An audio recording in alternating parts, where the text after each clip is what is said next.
আসসালামু আলাইকুম দর্শক। ভারতের রাজনীতি এখন একটি গুরুত্বপূর্ণ সময় বা ক্রান্তিকাল অতিক্রম করতে যাচ্ছে, এটা বলা যায়। ক্ষমতায় কে আসবে, কে দিল্লির মসনদে পড়বে, মোটামুটি তা নিশ্চিত হলেও অনেকগুলো বিষয় এখানে জড়িত আছে, যেই কারণে খুব দ্রুত বেগে বিজেপি বা নরেন্দ্র মোদী জোটের বৈঠক ডেকেছে। আর সেই জোটের বৈঠকে যোগ দিতে দিল্লি যাচ্ছেন নীতিশ ও নাইডু, দুটি রাজ্যের দুই মুখ্যমন্ত্রী। এই দুইজনের, এই দুই ব্যক্তি বা এই দুইটি দল ছাড়া বিজেপির ক্ষমতায় আসা একেবারেই অসম্ভব। এই দুটি দল যদি পল্টি দেয়, অর্থাৎ এনডিএ ছেড়ে তারা যদি কংগ্রেসের দিকে ঝুঁকে যায়, ইতিমধ্যে কংগ্রেসও নক করেছে তাদেরকে, তাহলে কিন্তু বিজেপি ক্ষমতায় আসতে পারবে না।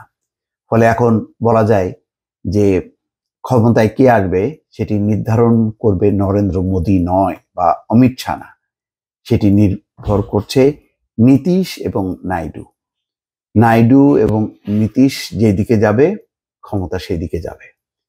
তার মানে হচ্ছে ক্ষমতাটা কিন্তু অলরেডি বিজেপির হাত থেকে সরে গেছে, এখন নীতিশ এবং নাইডুর হাতে। এমন যদি হয়, নীতিশ বা নাইডু যদি বলে যে বিজেপি অনেকদিন প্রধানমন্ত্রিত্ব করেছে জোটের পক্ষ থেকে, এখন আমরা করতে চাই, তখন কিন্তু ঝামেলা বাড়বে। মানে একেবারেই পুরো বিষয়টা দাবার পাশা উল্টে যাবে বলা যায়।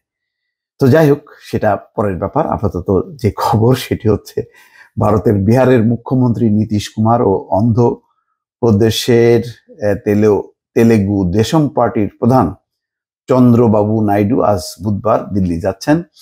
সেখানে তারা বিজেপির নেতৃত্বাধীন এনডিএ জোটের বৈঠকে যোগ দেবেন।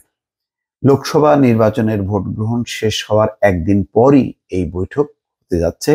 লোকসভা নির্বাচন শেষ হওয়ার পর সবকটি বুথ ফেরত জরিপে আভাস দেওয়া হয়েছিল যে এনডিএ জোটের সবচেয়ে বড় দল বিজেপি এককভাবে 300টি বেশি আসন পাবে, কিন্তু হয়নি। সেটা যদি পেত, বা 272টি, যেটি একক সংখ্যাগরিষ্ঠতা, সেটিও যদি পেত, তাহলে তার জোটের অন্য শরিকদেরকে লাগতো না।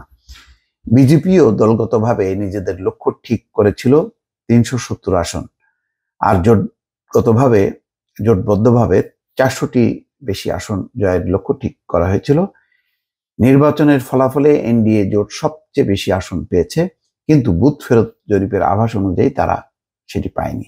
ভারতের নির্বাচন কমিশনের ওয়েবসাইটে প্রকাশিত ফল অনুযায়ী 240 আসনে জয় পেয়েছে ক্ষমতাসীন দল বিজেপি, আর দলটির নেতৃত্বাধীন এনডিএ জোট পেয়েছে 292টি আসন।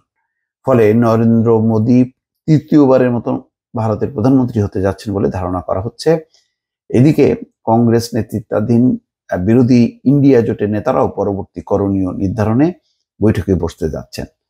নির্বাচন কমিশনের হিসাব অনুযায়ী কংগ্রেস এককভাবে 99টি আসনে জয়ী হয়েছে। 2009 সালের পর এটি দলটির সবচেয়ে ভালো ফলাফল। আর দলটির নেতৃত্বাধীন জোট 234টি আসনে জয়ী হয়েছে। তারাও নীতিশ নাইডুকে কাছে টানার চেষ্টা করতে পারে, ইতিমধ্যে তারা করেছে বলেও খবর প্রকাশ হয়েছে। নীতিশ নাইডু যেন এনডিএ জোট থেকে সরে আসেন, তা তাদের বোঝানোর চেষ্টা করা হতে পারে। নীতিশের বারবার পক্ষ বদলের ইতিহাস আছে। অন্যদিকে 2018 সালে এনডিএ জোট থেকে বেরিয়ে গিয়েছিলেন নাইডু। এবারের লোকসভা নির্বাচনের আগে তিনি আবার বিজেপির সঙ্গে হাত মেলান। তো সব মিলিয়ে এই নীতিশ নাইডুর উপর খুব ভরসা করে বিজেপি আগামী 5 বছর দেশ শাসন করবে, এমনটা আশা করা খুব ভুল।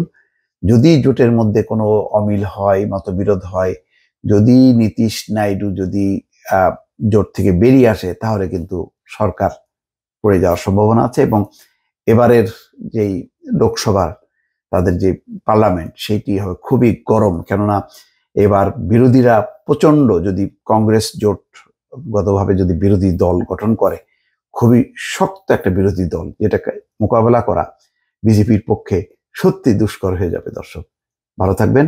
আল্লাহ হাফেজ।